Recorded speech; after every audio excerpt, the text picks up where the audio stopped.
Hi, and welcome to Season 2 of the Team Deakins Podcast, a collection of informal conversations between Roger and James Deakins and a guest.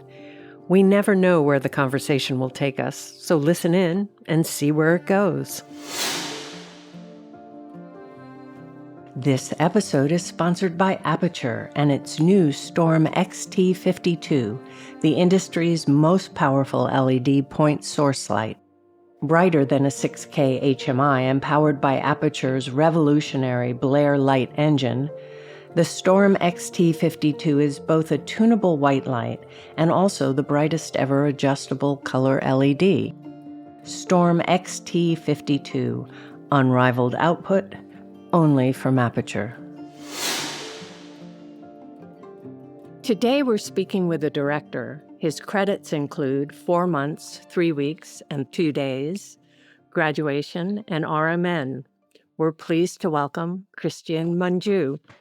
Cristian, thank you for doing this. Yeah, welcome. This is great. Thank you so much for joining us. This is a real treat. We've been looking forward to this.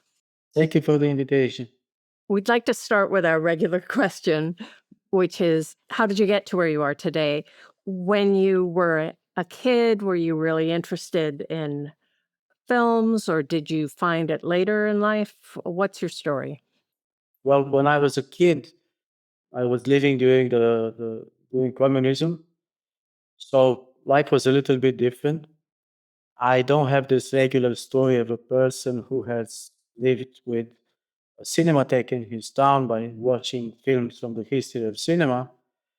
I was concerned about a lot of other things, but periods were different. I mean, in the 70s, I lived a certain kind of childhood, while in the 80s, the situation of the country and mine as well were quite different. In my first years, I wasn't more interested in cinema than any other kids, and I was watching the kind of films that everybody was watching, mostly still American films, action films that I could watch in cinemas. We have 7 cinemas in this hometown of mine, and we would usually watch the same film twice or 3 times. But those were the good times, let's say, until I was like 12, more or less. And then it started, this more complicated part of communism the last 10 years, like from the early 80s until 1989, when unfortunately they started having very, very little money for everything else than paying the external debt, because this was Ceaușescu's peasant's idea that he wanted to be like somebody not owning anything to anybody. So he decided that the country will pay the external debt so that the International Monetary Fund won't tell him what to do. So from that moment onwards, they started directing all the money for whatever they could sell, and nothing for the internal use of the population. So all the food, everything was exported, and every dollar counted. And this is the period when they even started selling people, so to say, in the sense that they allowed the few Jews who were still living in Romania to live for Israel for a given amount, and they allowed the Germans to live to Germany for a given amount. So in this context, of course, the culture was the last thing that mattered, and cinema was the last thing that mattered in culture. So all of a sudden, the TV program, which was like, I don't know, 12 hours long, started shrinking. And it shrinked from 12 hours to, first of all, we had 2 channels, then 1 channel, then 6 hours, 8. And by mid-80s, we just had 1 TV channel with just 2 hours of program. So we couldn't watch films any longer on TV. We could just watch films on cinema, and there we could watch only the films that they had bought previously, because they didn't have the money to buy new films. And it was quite funny in a sense, because at TV, for example, you would watch the same film that they would broadcast without any rights the 3rd or 4th time, but they would chop off the credits from the beginning and the ending, and the film would just start in the middle of some music, and all the films were named in a very funny way. They had generic names, an evening, an afternoon, the light, whatever. After watching half an hour, you would say, well, I think I've watched this film already. And in cinema, they were repeating the same films, and they started showing a little bit more films from the Eastern Europe, where trade was not based on money, it was based on exchanges.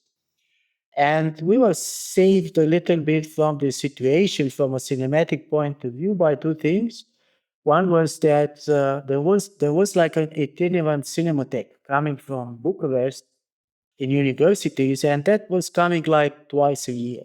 And I started having a little bit of a passion for cinema also because it passed as it was seen as something cultural and as a form of resistance during that period to watch films which belonged a little bit to the history of cinema.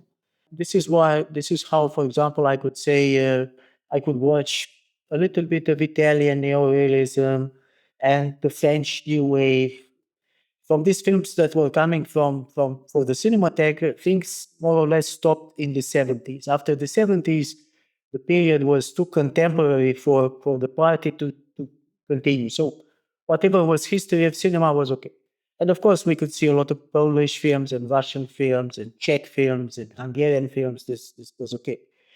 And then the second thing that happened and which made a huge difference was that in the mid 80s, the video, the VHS mania came over us.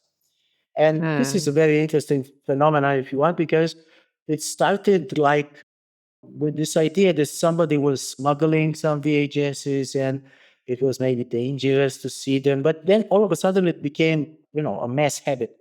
Everybody was owning video cassettes, everybody was watching films, and everything was permitted finally.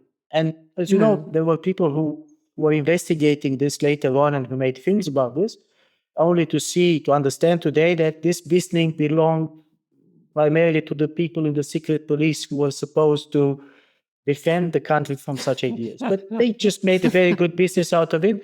So this was working very well. And this is how all of us started watching a lot of Western films. And it was a good practice because, first of all, we were like always watching them without any subtitles. So your level of English and of French was improving because you were forced to follow them like this.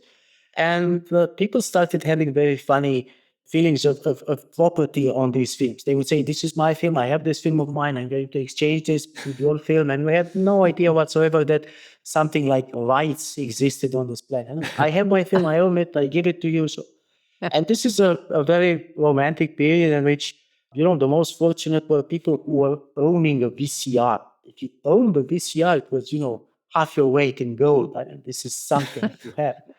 And the other part of the equation were people having a TV with colors, in color, like a real one, not the black and whites that everybody was having. Because, that's a funny period. There were people with black and white TVs who wanted to see in color, and they were placing a sort of a plastic in front of the screen with three different colors. And, it was partly in color, so to say. And this is the period when we would watch, I don't know, 4, 3, 5 films in a row in what was called nights of videos. And okay, a lot of it, let's say, was crap, like B or C movies, a lot of horror films, and a lot of, films with zombies and stuff like this. But some of it was also good stuff. So I could watch a lot of Fellini or Antonioni, for example, and a lot of very good American cinema of the 70s and 80s in that period. And this completed more or less, my taste for cinema, but not my education. I have to say that I got to the film school way later on without having a proper education about what, cinephilia is and about the history of cinema. I watched what I could watch, not knowing that there are entire, countries and a lot of authors that I didn't know much about. And the other factor that really influenced, my desire to make film came from the Romanian cinema of the period, in the sense that, of course, we could watch a lot of Romanian cinema, but the Romanian cinema of the period was very strange. It looked like it was made with people like us, but at the same time, nothing like that ever happened in reality, what they were having in the film. So they used more or less the same words, but people were not speaking like this, and nothing like this was believable, not for a second. So in a strange way, I think that, this is what generated somehow, not only in me, but in all my generation, this sympathy for realism. Because we were watching these films and everybody was saying, I could do way better than you people. You have no idea how people are talking, and things wouldn't happen like this. It's psychologically, it doesn't have any sense. Of course, there was a lot of censorship, and of course, part of the explanation is that people were doing whatever they could. But our feeling was that if we ever manage to do something, we need to get back to reality and quote reality and life, because this is what's lacking on the school. Did I read you studied you were for a while a journalist before you went to film school?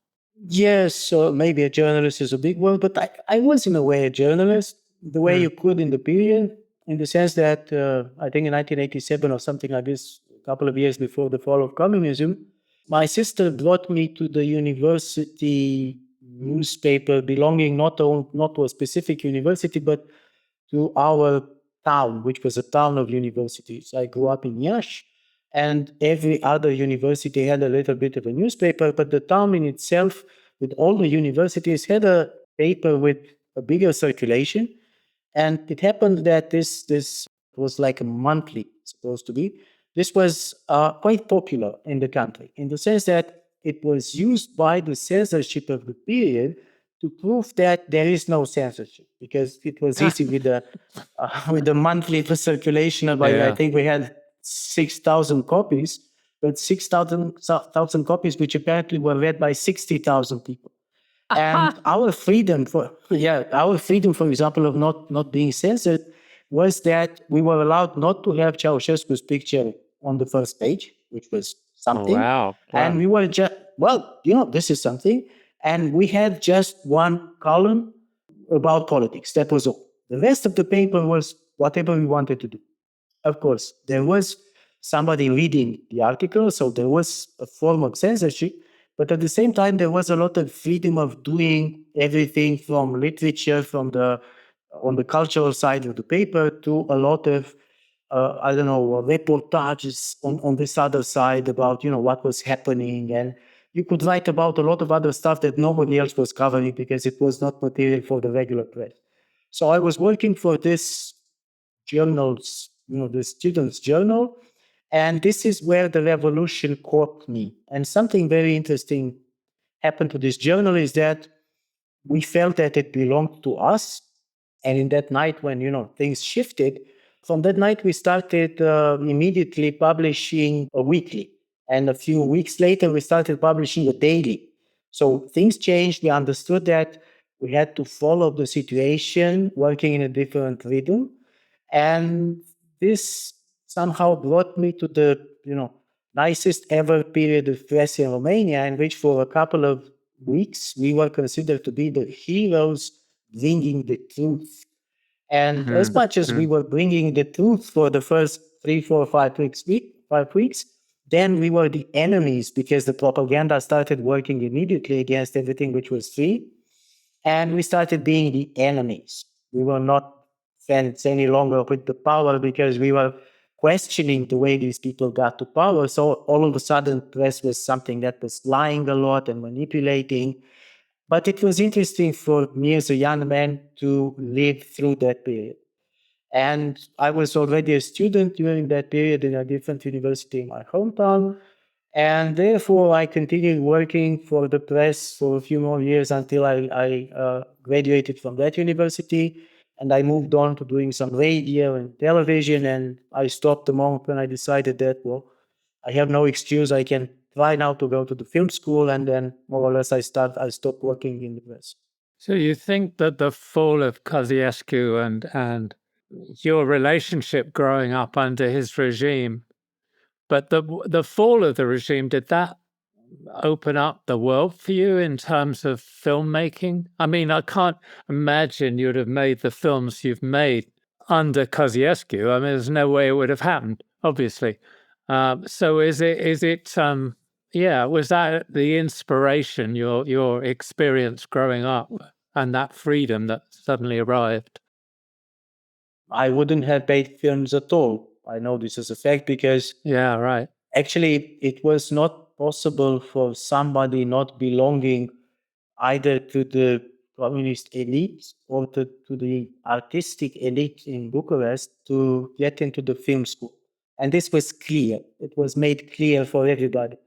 Technically, there was some sort of examination if you wanted to get into this film school, but they had 5 or 6 places every year, and they were having grades. And the grades were like from 7 onwards, we have grades from 1 to 10, from 7 to 10 for people that they wanted to have inside, and until 4 for people that they wanted to reject. And there were people who really wanted to do this and who were trying to get into this university 2, 3, 4, 5, 8 years in a row. But the result was always the same.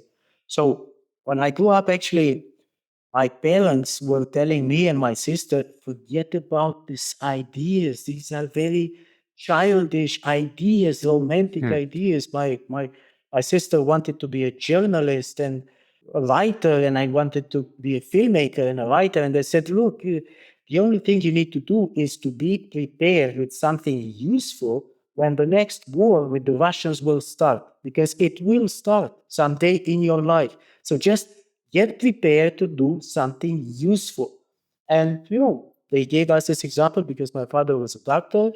If you are a doctor, it's not that you won't fight. You will fight. But, you won't fight like a stupid guy in the first row and be shot in the first 5 minutes. You will be behind a little bit, treating people. So go and study medicine. And this is what my sister decided Wow. doing, even if she was killed in a lot of other things. So actually, that change, the change of system, of regime, changed completely our lives. And actually, we still think of it today, like, I don't know, 35, 40 years later, as the happiest day of our lives. All of a sudden, because it came very unexpectedly for us, all of a sudden, things collapsed and you would have the freedom to do what you want. Of course, we were very, very naive, and we thought that this freedom comes, I don't know why, with wealth. Of course, it didn't came. It was not connected with All wealth in right. any way. It came with All right. a lot of chaos and a very brutal kind of basic capitalism. But still, somehow this freedom came, and all of a sudden, you could do things that you couldn't do before, like travel abroad or go to university, hoping that you can really study there if you're good enough. And so eventually, this gave me the idea that I might not do what I was preparing myself to do in my first university, but I can go and do film, which I was claiming already that I wished doing during the communist regimes. And, a lot of friends started telling me, well, move on now. Why are you still here in your hometown? Just move on and try doing this. And I did this eventually. And my life, the way I knew it, ended in that moment. Like staying All cozy and comfortable in my big house with my parents. So I moved on to Bucharest, and to Bucharest I stayed until today because everything connected to film and to not only to the university but to the industry was only connected with Bucharest. So I stayed in Bucharest for film, and I'm still here today. So I want to know what you learned at film school. I mean, all your films have a very particular style. That's the wrong word, but I mean, you're a very particular filmmaker. I mean, I love your work. They're very authentic. They seem, think for the most part, you based your scripts, which you write yourself, on real events. So what did going to film school, what did it give you? What did you take from film school? Unfortunately, film school was not as systematic as a film school or any kind of studies should be. It gave us a lot of freedom, I have to say, to try, to experiment. It gave us some means in the sense that still in my school, I was using film, and the university would encourage us and allow us to work on film, 16 millimeter black and white, and 16 colored, and then 35 black and white and 35 colored, which was quite expensive, and it was a good education. And also, it gave us teaching of how to do film with no budget. Sorry to say, but this is what I learned most in school: how to make Hmm. films Yeah. without having a proper budget and a proper crew. And this is how I got trained to be my own driver. And I was the driver of the from my extra to the production designer to my DOP and to the actors. And then I was the last to come at the shooting after bringing everybody with my own car, and then we would start shooting. But it's a good way of learning cinema. You don't have anything and you learn to do things, whatever you can.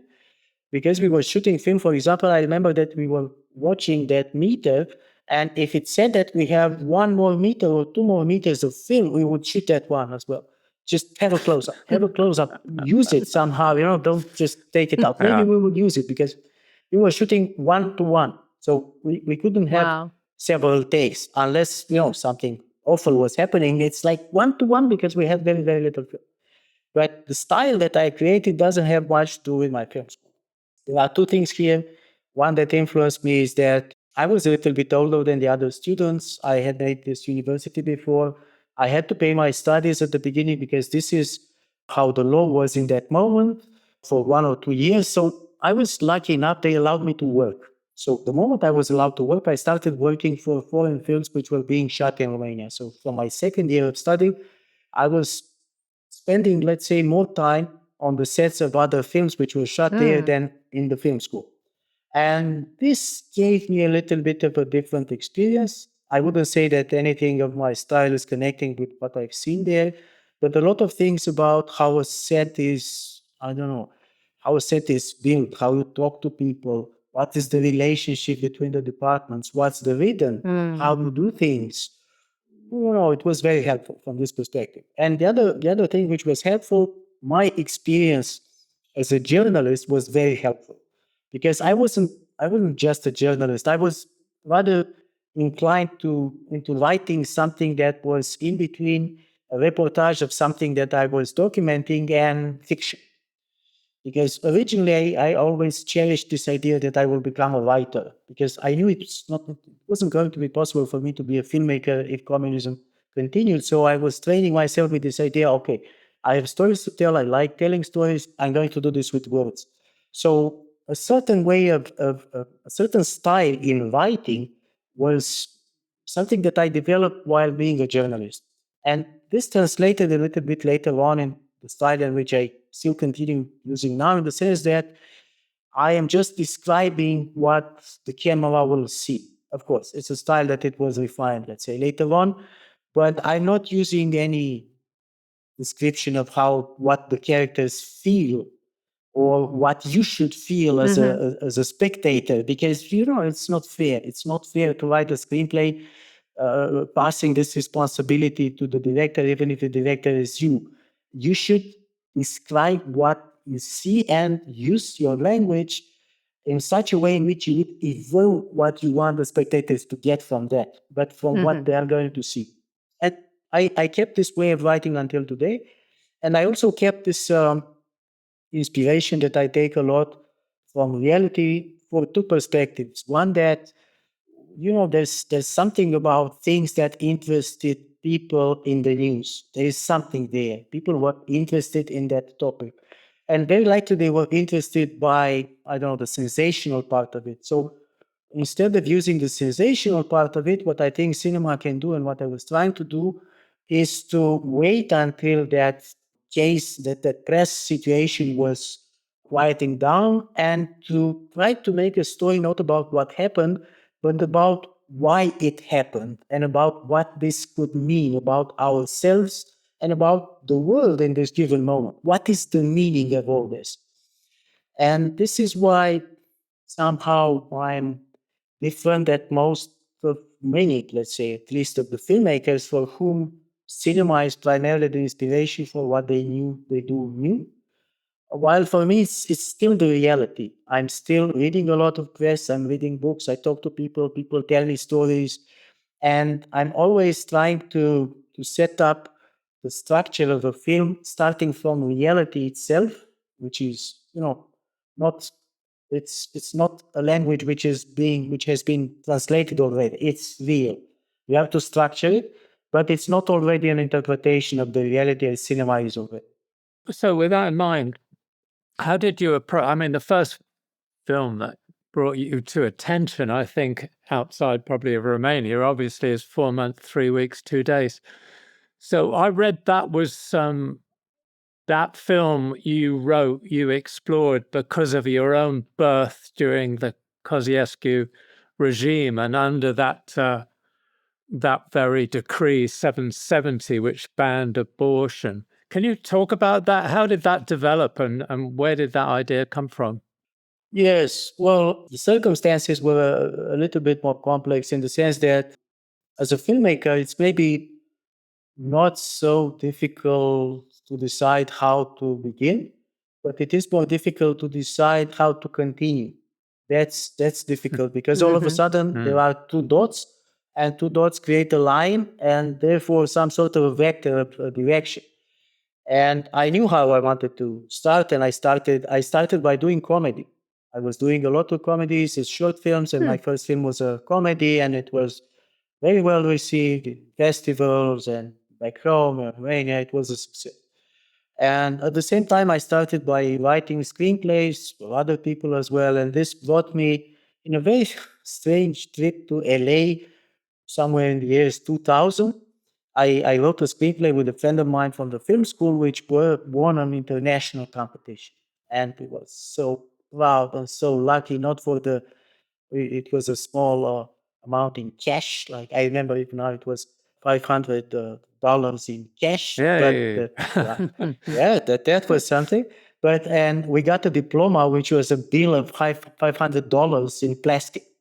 It was kind of a strange diploma to get, but anyway. But the other part of the prize was really very important for us. It was a trip to LA.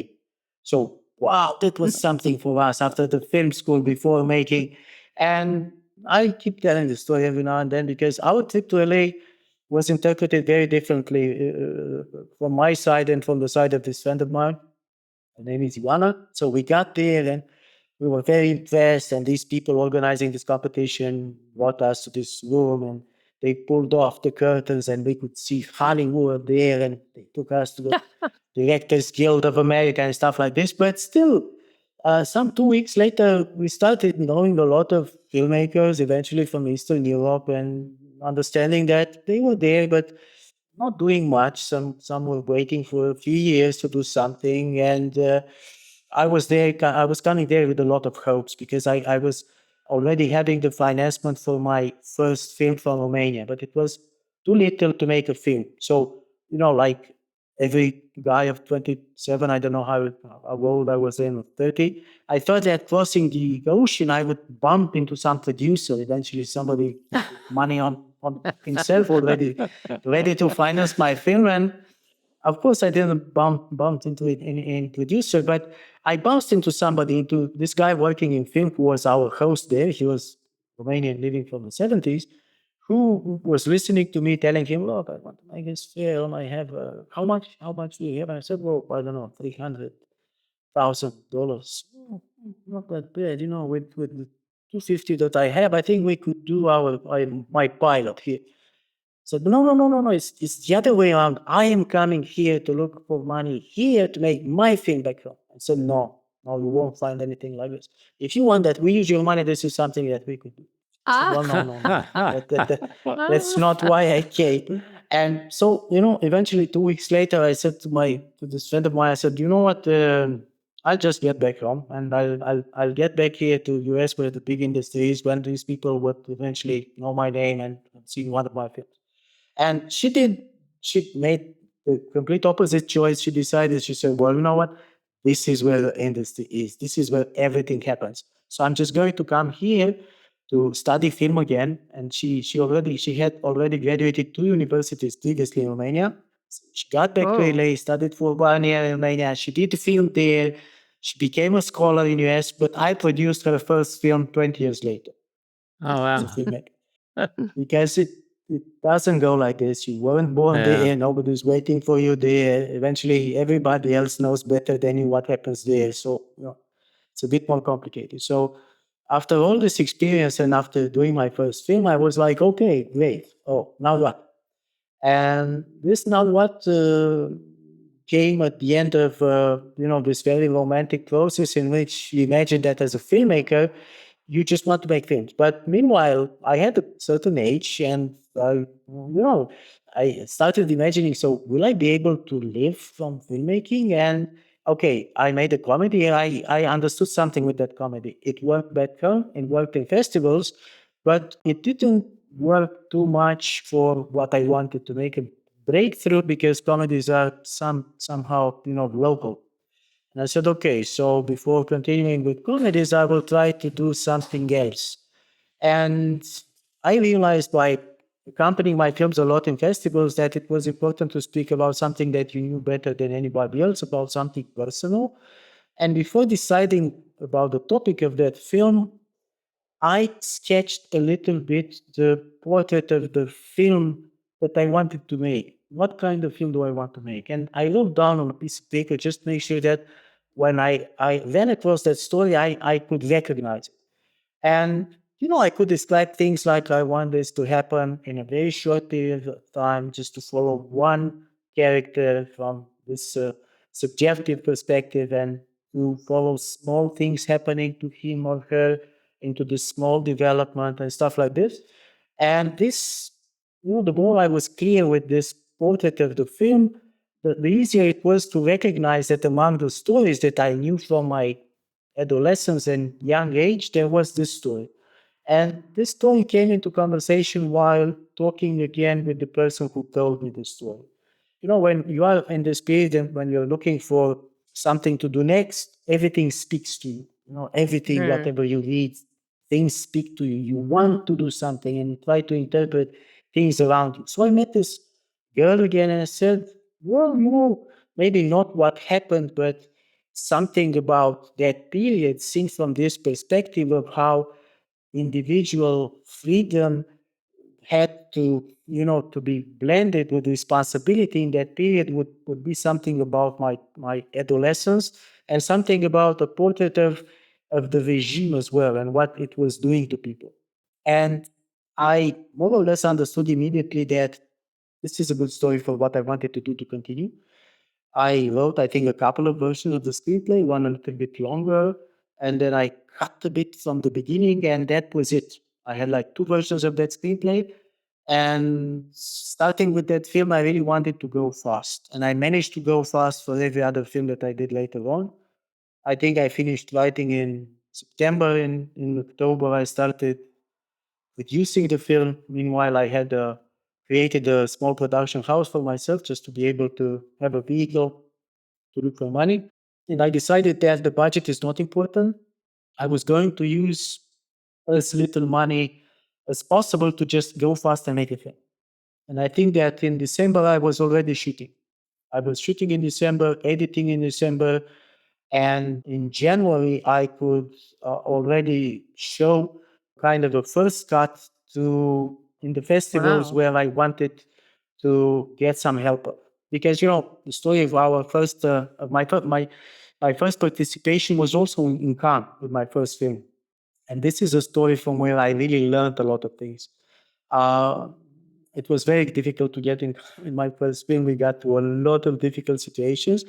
And, when we got there, it was more or less like we reached the moon or heaven or whatever. Everything was new and wonderful to us. And but we were so naive. We didn't know what a sales agent is. We didn't know the institution of sales agent and what a press agent is. We had no idea. Our National Center for Cinematography has paid for an accommodation. We were 6 sitting in the same room, some 40 kilometers from Cannes, and we already consider that this is wonderful. We asked specifically to have the film shown as far as possible in the days of the festival, as late as possible, because we were afraid not to have the subtitles ready. And of course, all the press had left before we got there. But still, they liked the film a lot, and they considered the film for the Camera d'Or, which was unbelievable. There were 27 films, and it was a short list of 3 films. And meanwhile, we had a lot of buyers. And, these buyers would come to us, me and a friend of mine who wanted to help me. He had a production company, but actually he was not a producer. His wife was a friend of mine. She was a director. So when he created the company, he just mentioned their film production as well. But he was selling dirt for flowers. This is what he was doing. That was his activity. So film business was nothing that he knew anything about. But we used the film. We managed to be there with the film. But the moment when people came and said, I remember very well, it was somebody from Italy, said, hey, we want to buy this film for Rai. And how much is the film? And he said, I'll get back to you. And then he talked to me and said, well, I let them go because I don't know if it was 100, 1,000 or 100,000. I had no idea whatsoever. So he ended up by not selling the film to anybody, a fear of not being embarrassed by, recognizing that we didn't know anything about this. So, after all this experience and after understanding that it helps to know all those things, I said, okay, next time when I go there, I will know about all those things and I will get back with the sales agent, with the press agent, the way I should. So what I did with the second film, I started organizing the help of some friends, some closed screening only for sales agents and distributors in the early festivals in Rotterdam, first of all, where I had some friends. So all of a sudden there was a rumor starting to spread about this. And when we screened the film once again privately in Berlin, there were people who had seen the film saying, well, there might be something about this. So the moment when we got the announcement of the official selection in Cannes with this film, I got all the calls from everybody all of a sudden wanting to represent the film. I said, good, okay, that's good step forward. But from all the people here, who am I going to work with? And I was talking to very many people and they were negotiating. I had no idea, offering a little bit of a big RMG or stuff like this until, I got to talk to these people who still represent me today, to Wild Bunch. And first of all, they said, look, we have 8 films in Cannes this year and we have a special relationship with Romania. And, the moment when we decide to represent the Romanian film, we need to have the right time and patience for this. So it's not going to be this time. So, okay, no problem. 2 weeks later, they called me and they said, well, actually, now that the announcement was made, we just have 1 film. So the others were not taking, so we could represent yours. I said, well, my friends, it's a bit late. I talked to a lot of people. It's embarrassing. But they knew what to tell me. And, they told me, you know what? Your film for now is confirmed in official selection, but only in un certain regard. We will fight for your film to get to competition. You deserve this. I said, oh, yes, of course I do. That's what I want. I said, yes, I will work with you. And, I got to be friends with these people. And eventually, I don't know, 5 years later, Vincent Maraval, who was the seller of this company, came to Romania to a festival that I organized. And, he admitted publicly that the moment when he told me this, he knew already that the film was in competition because there's no way to influence this in Cannes. But he could know what is already in competition, so it was a good way of just saying. And but I'm still with them, so I'm pleased. And that was a big adventure that we started together. Yeah.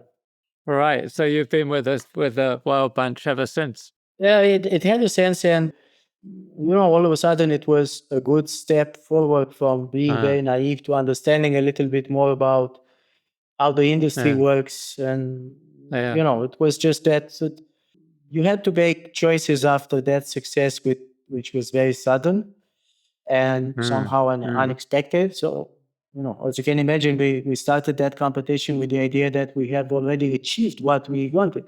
We were in competition. So it was still a Wild Bunch who they came to me and they said, look, we're beginners here. It was the 60th anniversary of Cannes. If you look on the lineup today, all the big names are there. Everybody, all the people that you can imagine.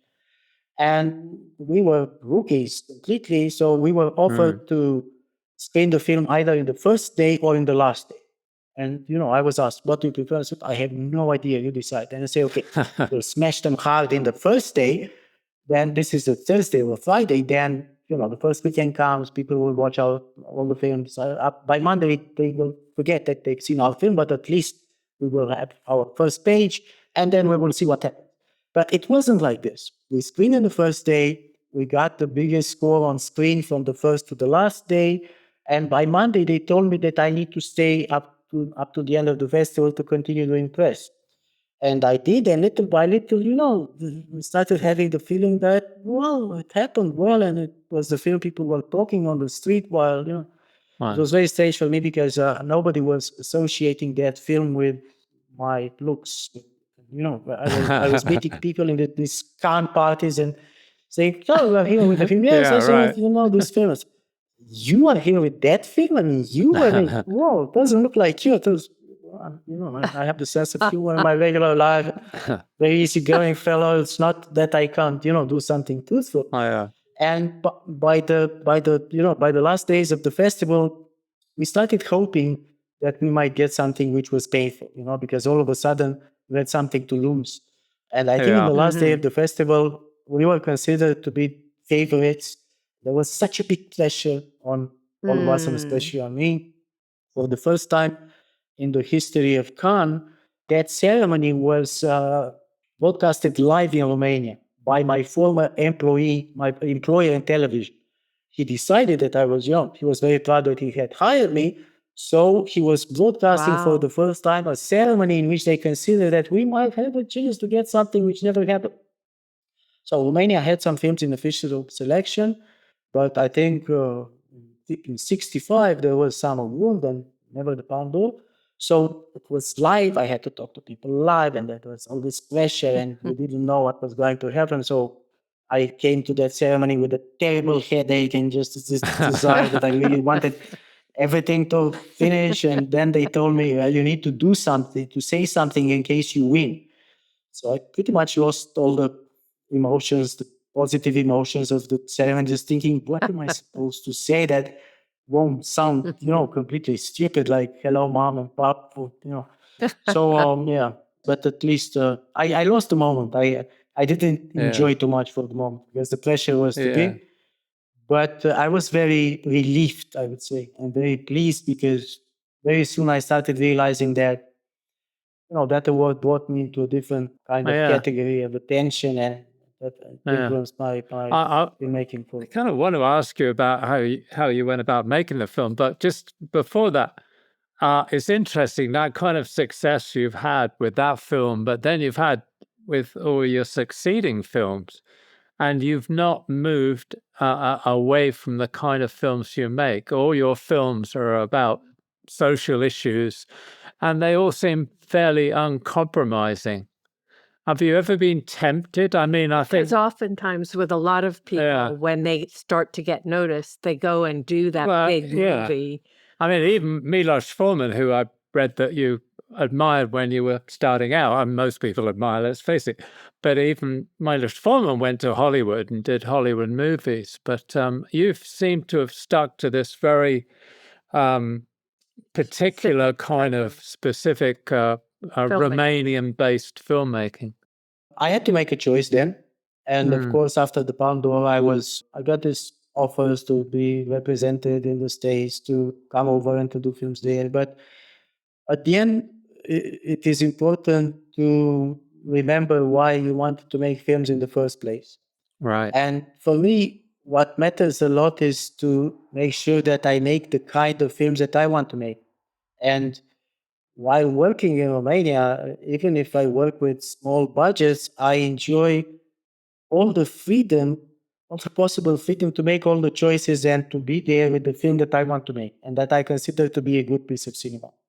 And, later on in the following 20 years, I realized how many people consider that whatever kind of film you make, as long as it's not in English, it's a pity.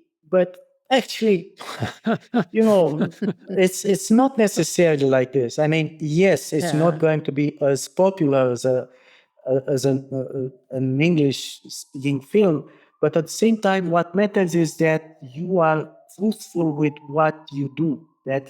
That you speak about things that you know well. That the film is truthful, believable in our understanding of what realism is. And yes, some people will have to read subtitles. Well, bad, but the film will be okay. And I made this choice then. Out of other circumstances as well, I was not very convinced of this idea of moving to US with children who were small. I was just having one son then. I said, no, I don't want to be a commuting father. I want to be a father. So I just want to be here with my son every day of his life. So I might eventually do this later on, like 20 years later on. And that's what I'm doing now, actually.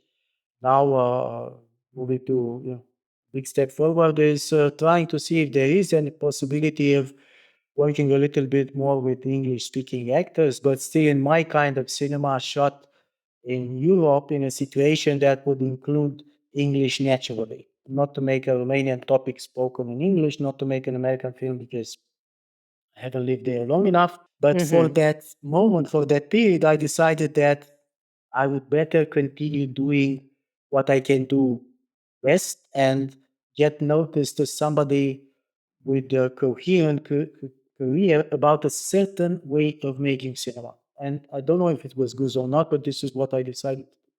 Well, it also gave you control of the final product, because the worst thing is when, yes, you're given the money, but then as it goes along, there's so many different opinions and your cut becomes weakened.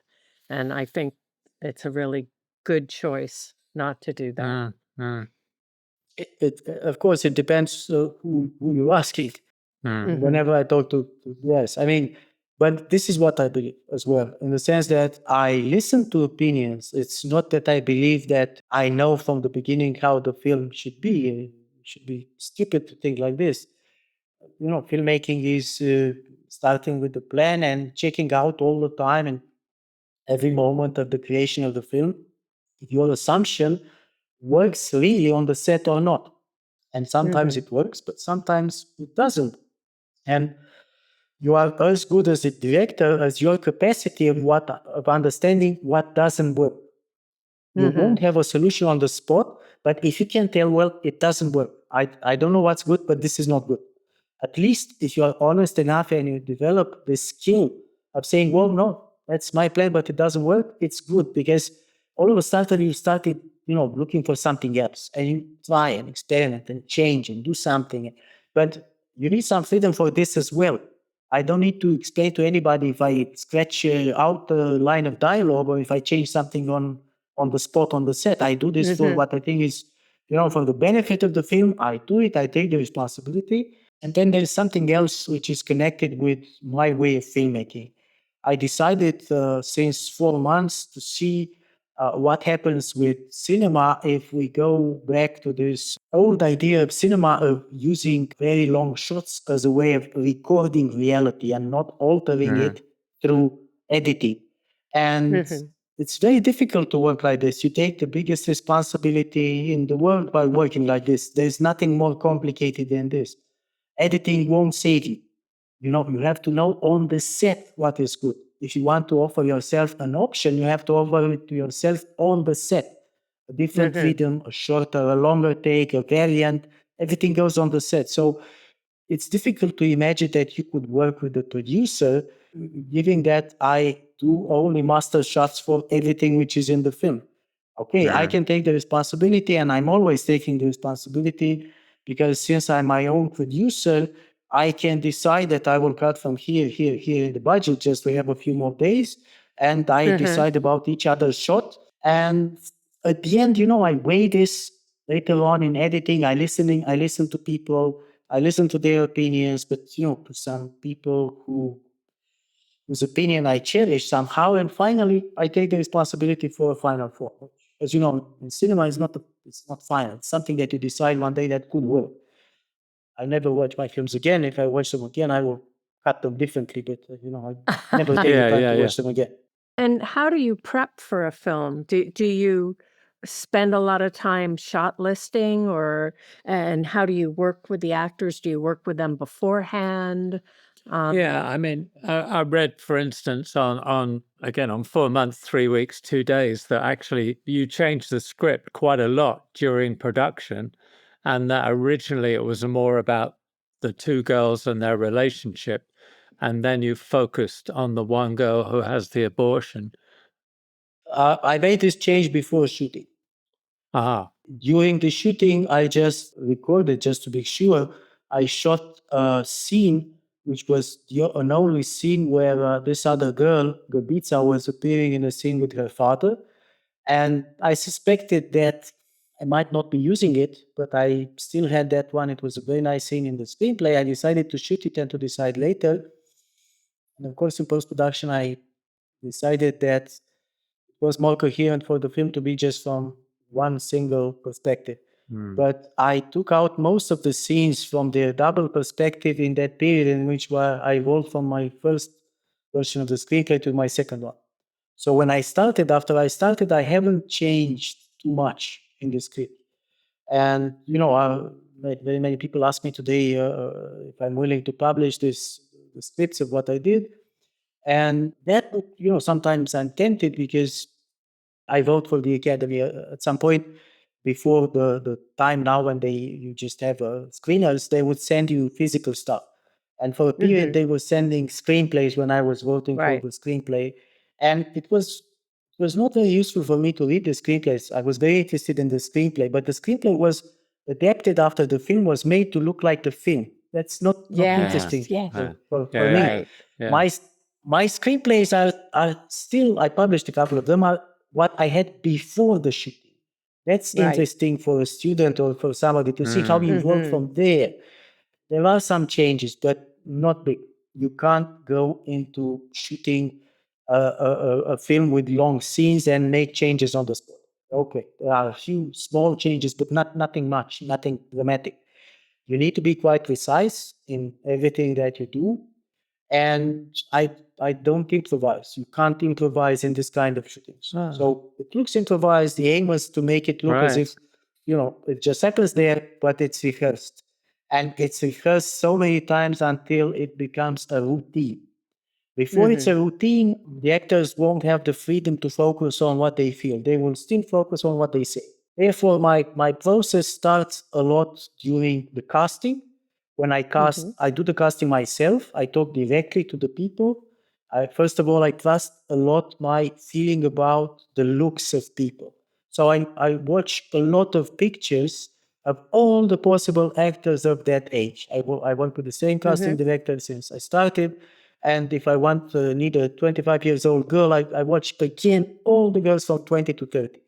And I have 3 different batches: the very likely, the less likely, and just in case.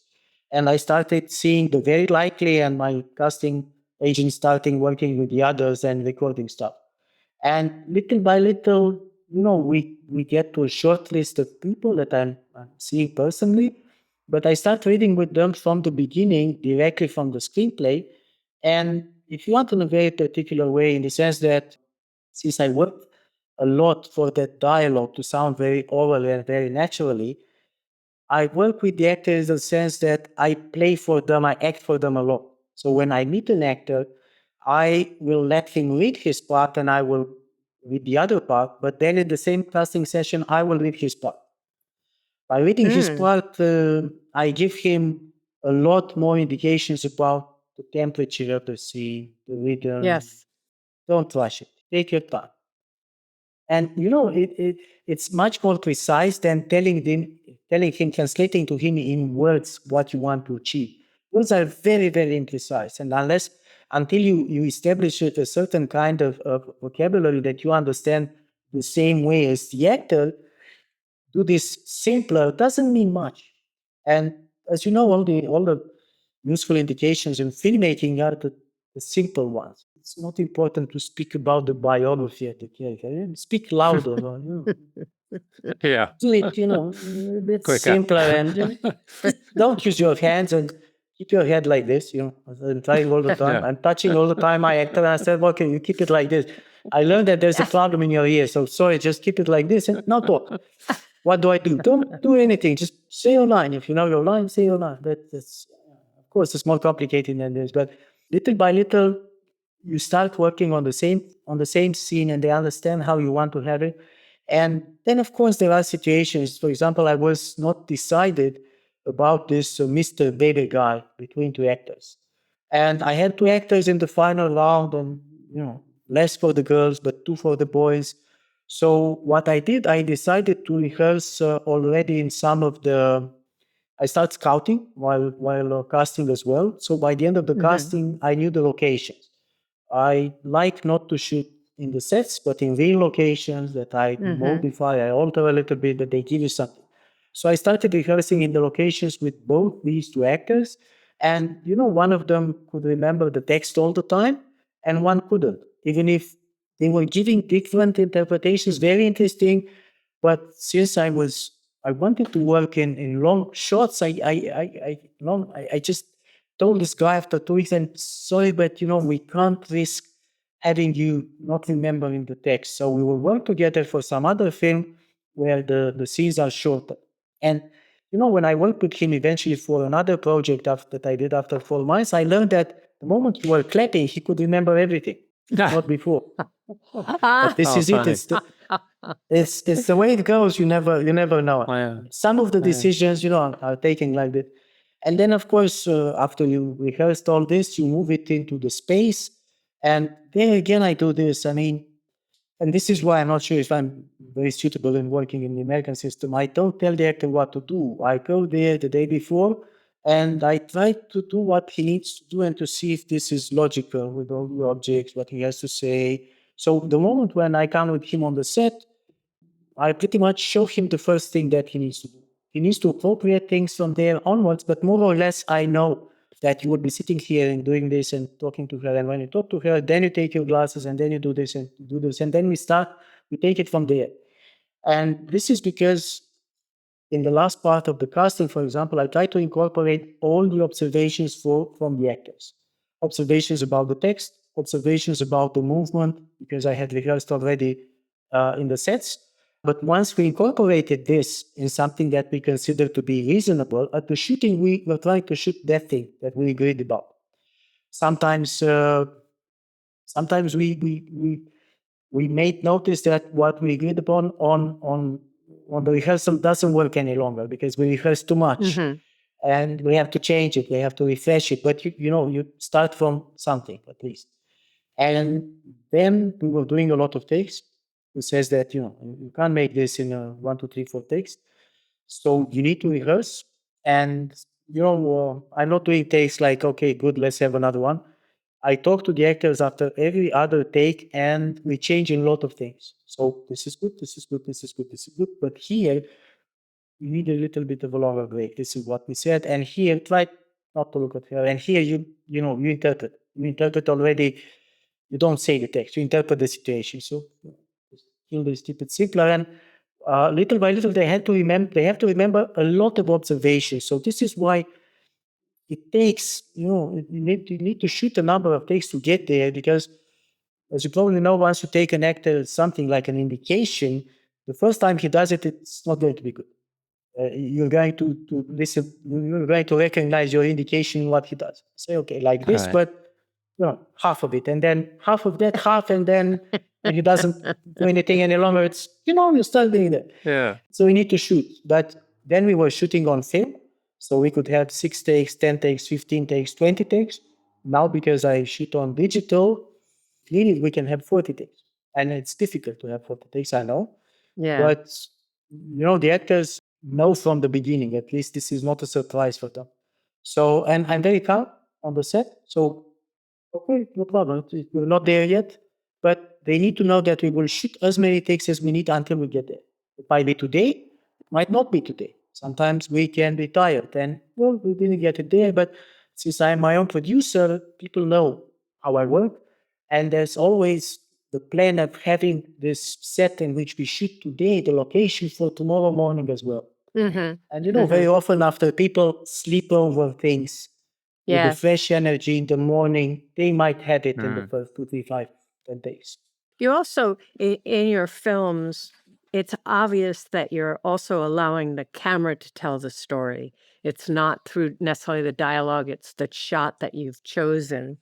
And how much do you think about that? Because you've got to get the actors in there too. And the way you cut, you obviously seem to think about, okay, I'm going to cut from this scene to Transitions, that. yeah. You'll cut from a frenetic scene to a very still shot. And obviously, you've thought about that ahead of time, and it's something we miss in a lot of In movies. a lot of movies, yeah. So how do you incorporate that in your prep? First of all, after I directed 4 months, I continue working with that, half a page that I wrote, which is like the style of that film and the style that I wanted to use. And it became some sort of a manifesto, if you want. So we respect those things, because those things are things that we really thought a lot about what is appropriate in terms of doing something, of not having yourself as a filmmaker more visible than absolutely needed in the film. And in this sense goes also avoiding editing and avoiding. So editing is just gluing scenes from one to another, but not in within the scene, and not using music. So I don't want to tell you how to feel about this. I won't use violins. I want you to be emotional, but I will try to do this with my bare hands, with the actors, because it's not okay ethically to use music there, and it's a whole set of things which are ethically okay to do with the camera in this particular way of shooting, which means that since that film, the camera is not moving unless it is following something happening in the shot.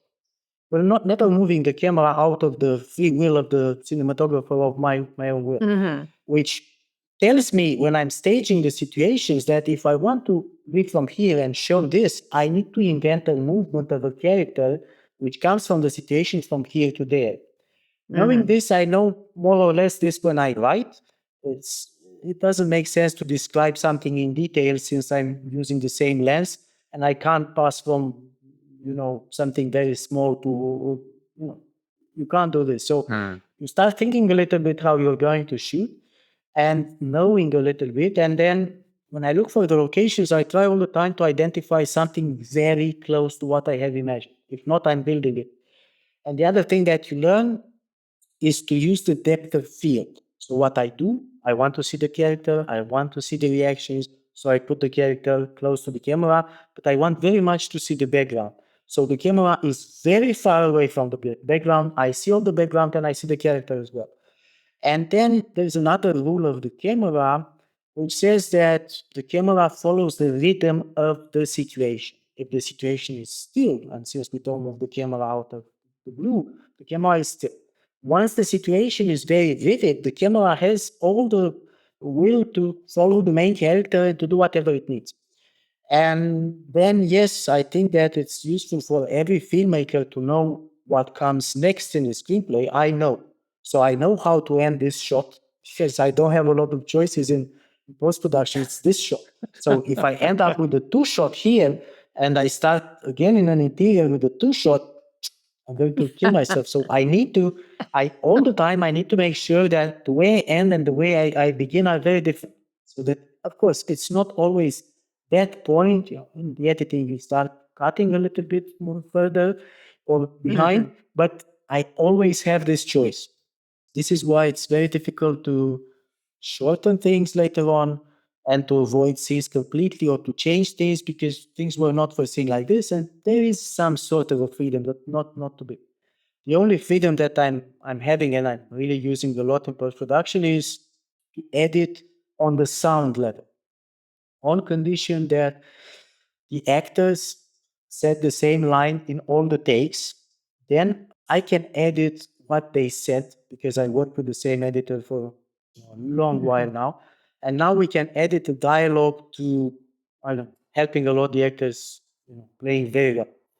Because it's not what they said in that take, it's 80% what they said in that take, but the rest comes from all the other takes. And which I think is something that, probably a lot of filmmakers do, but we do it consistently to compensate the idea that we can't choose the best parts on the image. So we need to have one good one. And then we can help them a little bit with the sound. And this is something that we still do today. And what matters on the set is to know that you live with the take in which most of the acting is good, but primarily the rhythm is good. The rhythm of what happened is good. Yeah. Because if you have a little bit of a pause in the middle of a tense situation, there's nothing you can do later on. I want to ask you about a very specific shot. In Beyond the Hills, which I think is a wonderful film about a religious cult, right? Right at the end of the film, the monk and the nuns have been arrested. They're in the back of a police van, and the shot starts behind them looking forward at the driver and the police colleague, and ends up pushing in slowly, and you see the world beyond them. and there's a conversation between the two policemen about this just being another crime in a week of crimes. How specific was that shot in your head before you made it? They are not necessarily specific when I write them down, but when I get on the set, they start being specific in the sense that, it was very seldom it happened, but it was very seldom that we came up with something completely new on the set. It happens sometimes, but a lot of what I do starts from this need of the narrative needs of the shot when you don't cut. So I knew that I wanted to keep being with the main characters, but the dialogue was coming from somebody else. And these are the most difficult shots to do because basically without cutting, you need to move from one focus to the other in an inventive way that would make you pass like from one scene to the other, but in a natural way in which you keep the focus all the time on who are your main characters, but still, like in that case, hear a comment that helps an understanding of the other characters about the situation. And I think these are the probably nicest moments on the set when you get such an idea about directing that you didn't have a minute before. And then, this is why you make cinema for. Then you don't need any other drugs. You feel like, wow, I don't know where this came from. No, it's not necessarily for me, but thank you for, and there are ideas like this that come over. And sometimes, they don't come over like this. It's very simple to be coherent when you talk about how to make films after films are done, but every day on the same set is a continuous struggle, and you are convinced every morning that, I'm stupid. Yeah, well, I know I make films. And this dialogue, it doesn't sound well. Why had I this feeling that it could? And, little by little, you see that, maybe if the actor tells it a little bit and we do this and we change this. But, it's like crossing the desert every day. It's very difficult to do this. And it's, for example, I don't like having guests on the set and making love and stuff like this because it's very stressful. It's not that you have made the film already. You don't know. And one day can be more inspired, some other day, can't find the best solutions. It's the result of what you can do. But I have to say that I continue making films because for now, I still react well enough on the set to please myself in the idea that I still find solutions which are good enough, and I don't repeat too much what I did already because I started, having this feeling that, well, this looks like something that I've seen in a film. Oh, actually, I've seen in my own film, which is even worse. I'm not quoting anybody else. I'm quoting myself. I'm sorry, I want to clear up that one shot. I'm going on about the one shot because it's wonderful. Because the whole film is set within this cult, in this church or monastery or whatever you want to call it. And then you come outside in the police van and you connect to the broader social world by the conversation of the policeman. But the camera then goes into the world outside. And it's the first time you've really related the characters, I think, directly to the world outside. Well, because you've outside been the bubble. You've been in this little bubble. So was that something you conceived when you wrote it, when you imagined it, or was that something that evolved as you were setting the camera? Well, I don't want to answer too precisely to this because I don't know. What I can say is that I still have, yes, I mean, there is the danger of, rewriting your biography and what you did, but I don't want to do this. What I think it's honest to do is to quote in your podcast or general, I'm willing to show you the last paragraph of that screenplay, and you can decide for yourselves. Because I pretty much describe in my words all the time what I want to get in the film. And then I try to see how I get there. Not necessarily the solution. I mean, I don't describe. Very, very, very seldom I do this.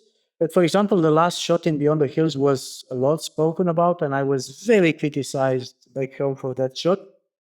Really? Because all of a sudden after, there's a very big difference between the way a film in a language is perceived worldwide and in its Yes. own country and in its own language. And I was criticized for that short because for very many people, this coming closer to the world, and especially, I think that there was some dirt on the windshield, and the driver was cleaning that thing, and that was perceived as too metaphorical, and not too metaphorical, too clear as a metaphor for all Yeah. the film buffs in Romania. I mean, the film was so subtle. Why do you need to show me? And I admit that we had to make this choice while editing with my editor to say, well, where do we cut this? We cut before or after, but you need to make choices. And I decided that, well, the number of people for which this is going to end the film better in the sense that everything goes might be bigger than the number of very subtle film buffs for which this is too much. But this is the kind of choices that you need to make all the time.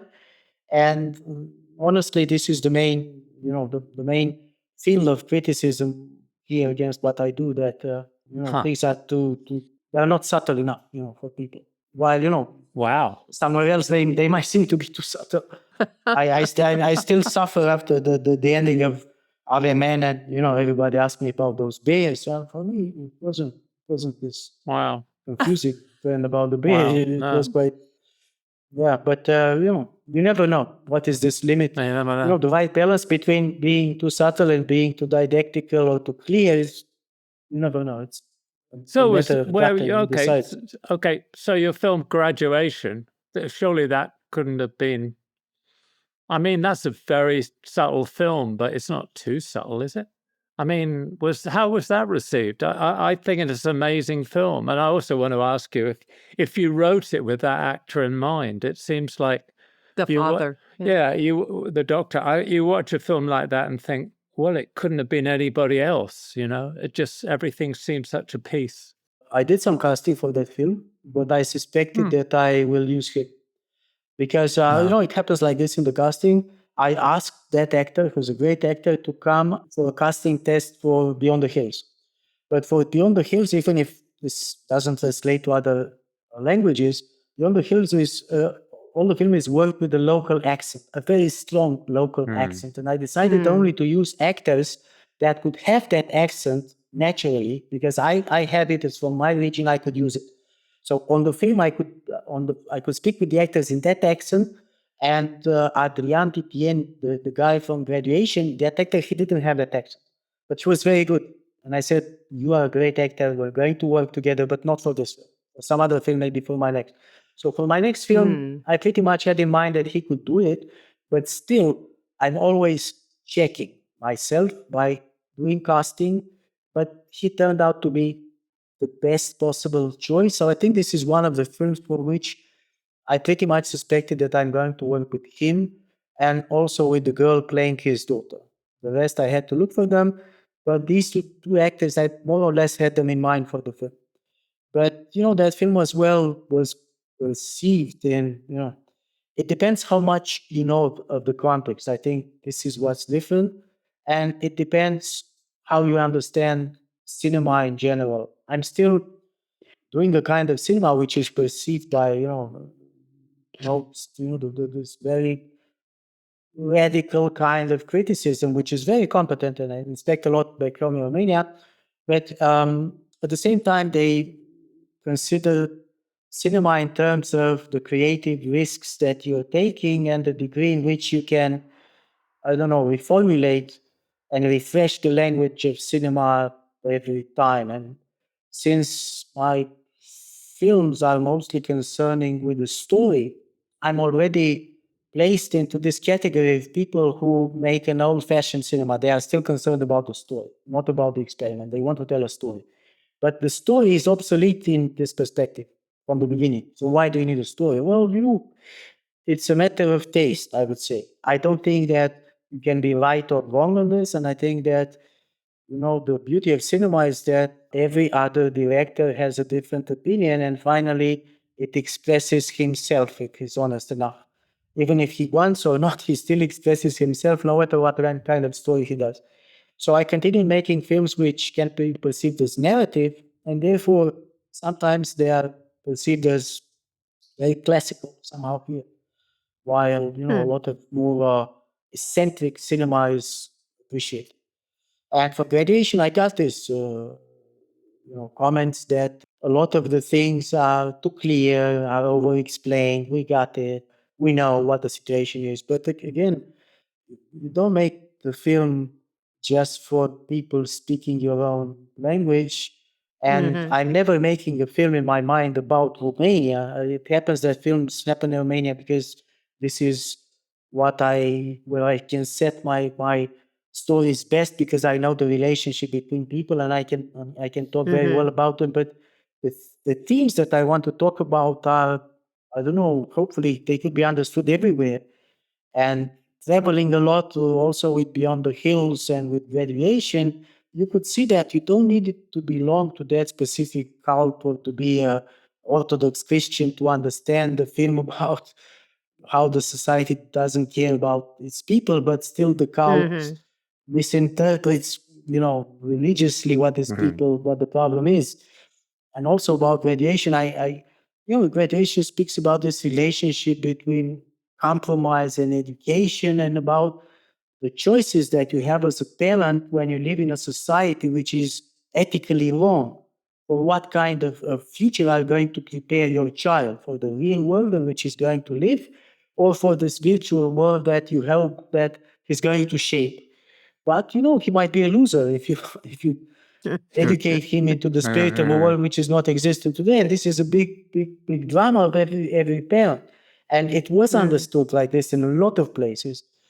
So finally, we need to make these choices. And to be honest, it's not just me. I think that pretty much all the filmmakers from what was called the Romanian New Wave, live more from the esteem that they got from abroad than the esteem that they got from, originally what we made was quite radical, then it changed. So, you have to keep a balance, and at some point you need to make choices and to understand that it's important to be coherent with your own idea about cinema for that given film. Do your films, I mean, I'm just thinking about R.M.N. now as well, another film about a very sort of topical subject, immigration and racism. Do you and your films get criticized in Romania for being critical of Romanian society?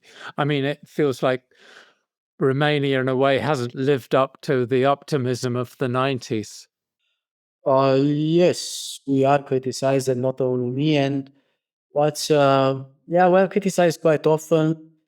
And what's disappointing is that we are not only criticized by, let's say, structures representing the country, which might happen. And up to a given extent, even if it's very disappointing, I can understand why somebody working for the Ministry of Tourism would always want to show the beauties of the country. But as I keep saying, we don't work for the Ministry of Tourism. We try to promote the country, a country's different achievement, complete freedom to say whatever you want and to express reality in a way which is, I don't know, coherent and with what filmmakers do today in the world. There weren't too many moments in which, in a small culture like the Romanian culture, you could create something that would be modern.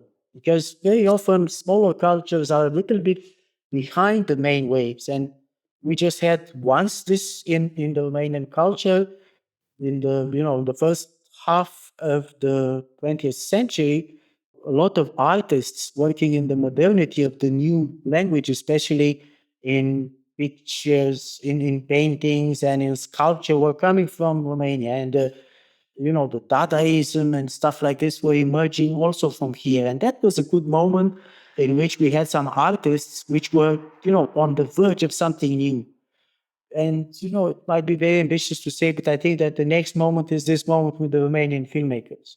It's very difficult to appreciate it from the country, I understand, but from somebody else's perspective, all of a sudden the things that we were doing at the beginning of this Romanian new wave was we were producing something that was perceived as modern, a refreshment of the cinematic language, which is very difficult to do. And because we were successful, these reproaches came a little bit later on. But then people started saying, okay, yeah, but you continue sharing these things that don't work. We have things that work in this country, and of course we have. But you start having a conversation about what a film should be about. And, I think the film should be about the truth, the way you see it, the society, the way you see it. And I try to tell people very often that if you don't like what you see in these films, it's not the films that we need to change, it's the society that you need to change. This is why we're making these films. Make a better society and we'll make films that will reflect this in a better way. But it's not the image of the society that we need to do. But we have this approach very often. These are our problems. We shouldn't be talking about this to foreigners. Don't screen these films when you represent Romania abroad because it's about a lot of problems showing to the others. And this is very disappointing because I don't think that people watching these films think badly and with more stereotypes about Romania than by reading the press. On the contrary, I would say that, cinema has balanced a little bit the bad news about Romania and about, what loads of people did abroad by bringing good news about the culture of Romania as well in those newspapers. And people don't have a bad image about Romania through its cinema, not at all. No, and it's also about the characters that are in there and you relate to them and you care about them. So in a way, Yeah, it's a much wider audience. Yeah. I mean, I don't feel your films are specifically about Romania. I mean, R.M.N. is very much about a worldwide issue right now, isn't it? but they're also more real because Yeah. they're Romanian people in a Romanian very specific situation. in that sense, yeah. So you believe it, Yeah. and then Yeah. you go into the I characters. I can't wait to see your next film. Can you tell us about, you just finished shooting a film in Norway, I believe, called FJORD, which makes sense as it was in Norway. Can you tell us about that? I would just make a small comment about R.M.N. before moving to FJORD, specifically about what you said, that, for me, this film was made right at the end of this pandemics. And it is, if you want, a little bit of a premonitory film about what was about to happen in a few years. Yeah. About what happens in the States, about what happens in Italy, about what happens in France with the right wing, about this huge separation of the society in two parts who, sorry to say, but hate each other and everybody considers the other one to be clean completely. And I think that I spoke about this a little bit before things happened. And even in Europe, the way, it was very interesting the way the film was received in Cannes, because I was quoting things which were very politically incorrect. But everybody knows them, except that nobody dares to quote them in the film. And therefore, I was trying to bring forward a topic that I think it's still very valid today.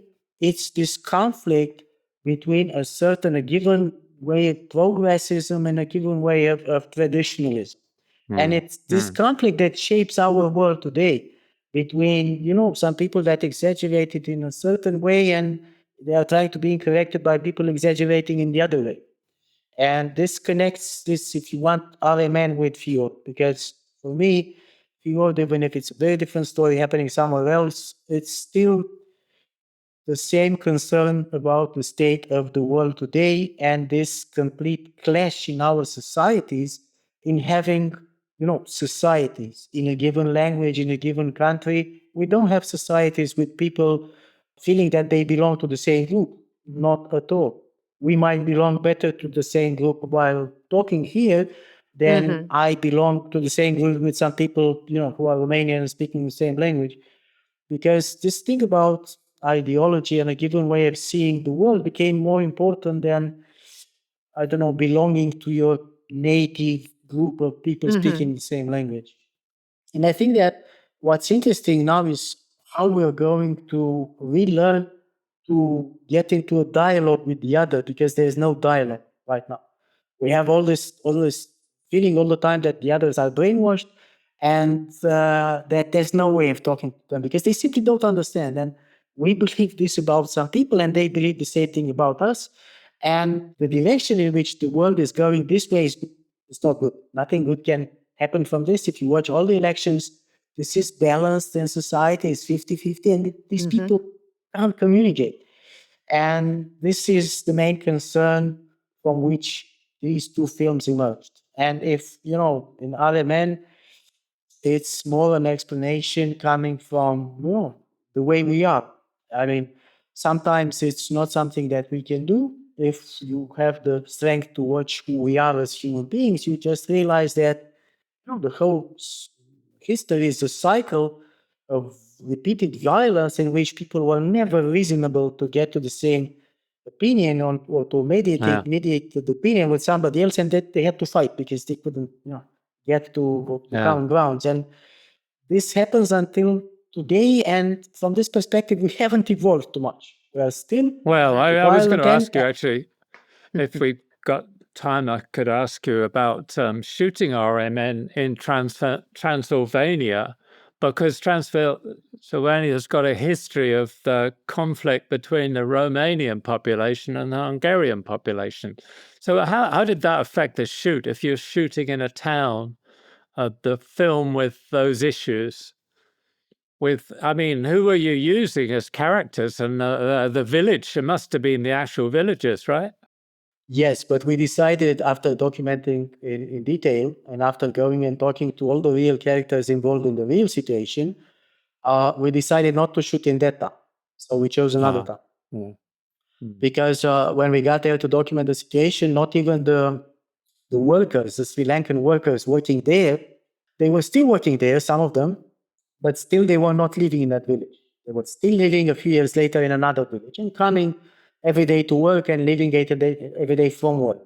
But what's interesting about that film, we wanted to go to this kind of sociological experiment up to the end. And when the film was finished after Cannes, we decided to make the first screening precisely not only in the town where it all happened, but in that hall room, which is the mayor's hall room, which existed in reality. So the film starts from a shooting that somebody recorded in that hall room and placed on the internet. And this is how the scandal started, because it was a way of using democracy. They voted democratically. We don't want you here. The community voted democratically.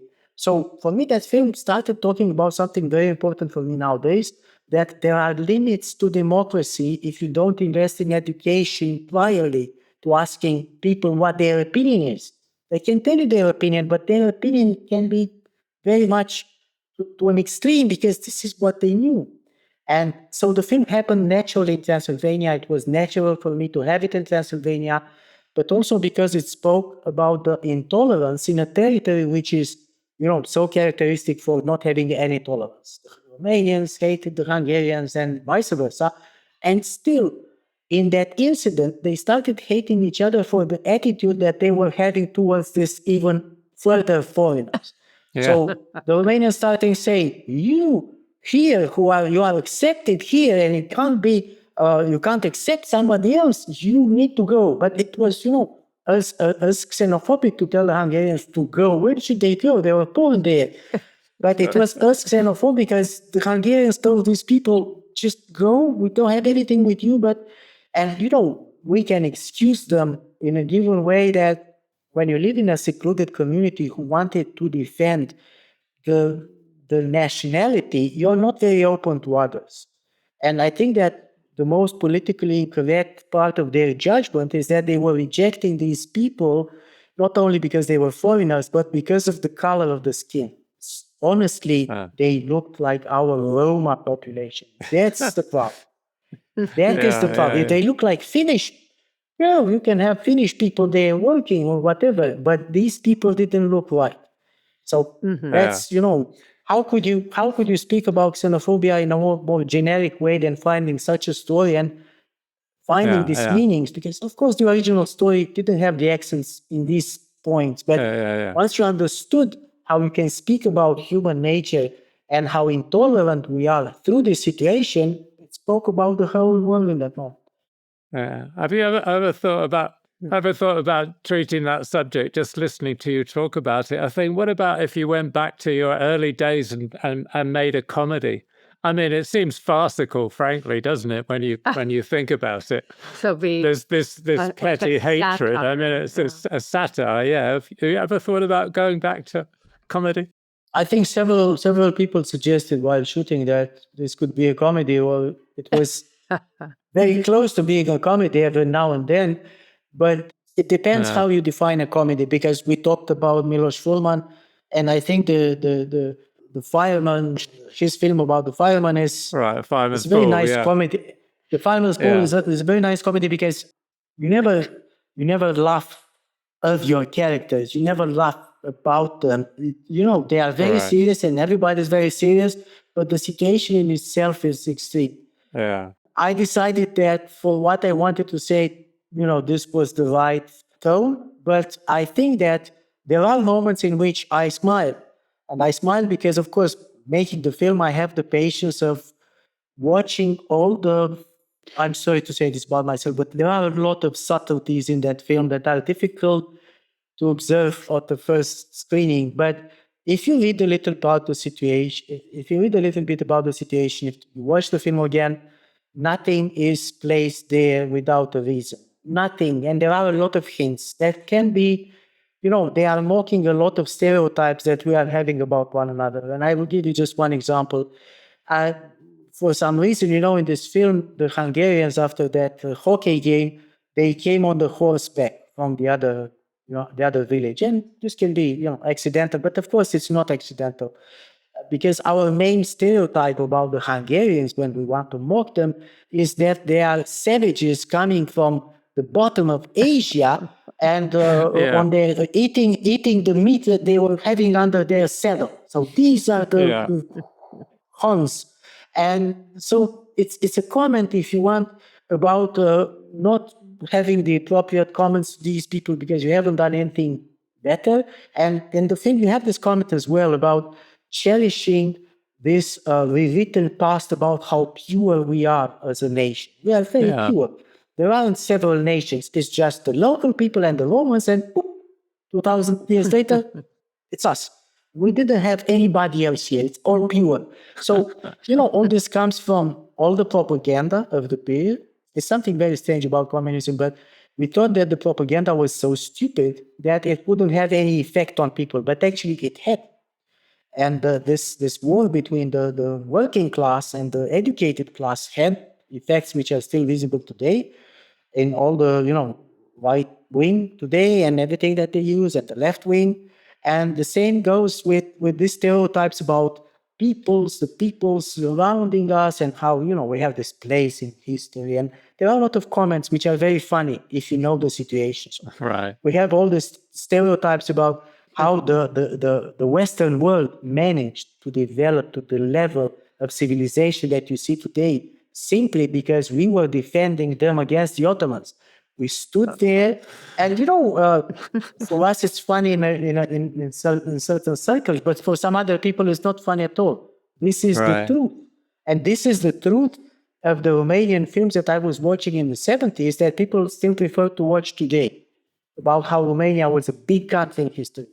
We defeated the Turks. I forget about the real history. And we did defeat the Turks in a couple of, I don't know, there were so many battles, once or twice or 5 times we defeated the Turks, but then they came 5 times later and they defeated us, you know. But still, this need of reinterpreting your own biography so that you give yourself, you know, this proud of representing something. Of course, you can understand, but not when you work in art and you need to have, you know, truth as your tool that would guide you through all this. Very well put. Yeah. What was it? Vlad the Impaler. We've read about him. We've been to Transylvania. Oh yeah. It's very funny because if you are a traveler and you go to Vlad the Impaler's castle, which exploits his image touristically, you haven't lost too much. It's a very nice castle, but the first thing that the guy will tell you is that, you know, actually Vlad never lived here, and I always thought this is not a good selling point. I mean, I'm coming here from the States to watch the castle and say, actually, he was imprisoned here for 3 days. Okay. Yeah, But it happens to be the nicest castle in the region and to be very spooky. Yeah, Okay. that'll do, yeah. Eventually now there is a castle where he lived. You can visit that one. I mean, you could visit that one until 2 weeks ago or 3 weeks ago. When they closed the visitations, they closed because of the bears. There are too many bears in the region of that castle. So they had to close a little bit. Yeah. Wow. The story with the bears is it's coming from the situation. I mean, yes. We stayed in this little town called Sighisoara, and everywhere nice. said, yeah, it's lovely, and everywhere said, Dracula drank here, Dracula stayed here, Dracula's here. Bought us groceries And then we went round the corner, and there was a little sort of antique shop or craft store, and it said, Dracula was never here. Nothing to do with Dracula. We thought, that's really funny. Of course. Well, everybody sells what they can, and if you watch all the souvenirs on the airport today, everything is with Dracula. I know. Well, look, this has been wonderful. Thank you so much for talking to us. I mean, it's been really, really I mean, I just love your take on filmmaking. I'm sorry, but I'm really looking forward to your next film. I hope that the next film will continue a little bit, the themes that we were talking today, because it's really important for me to continue speaking about, issues which are important in this troubling world that we're crossing today. And I hope that this is going to be recognized as well as a film where, despite the English that I'm using for the first time, in part it's still a film about what happens to us and about the direction in which we're going. Right. Yeah. I look forward to it. Thank you. Thank you. And long may you keep doing what you're doing. Thanks a lot. Thank you so much, Cristian. Cheers. Thanks a lot. If you'd like to sponsor the Team Deakins podcast, let us know at pod@teamdeakins.com. Thanks for listening. If you want more information and further discussion, check out the forums at www.rogerdeakins.com. Becoming a member is free, and you can ask follow-up questions there. And be sure to subscribe to the podcast for more new questions and topics. Also, check us out on Instagram at team.deakins. See you next time.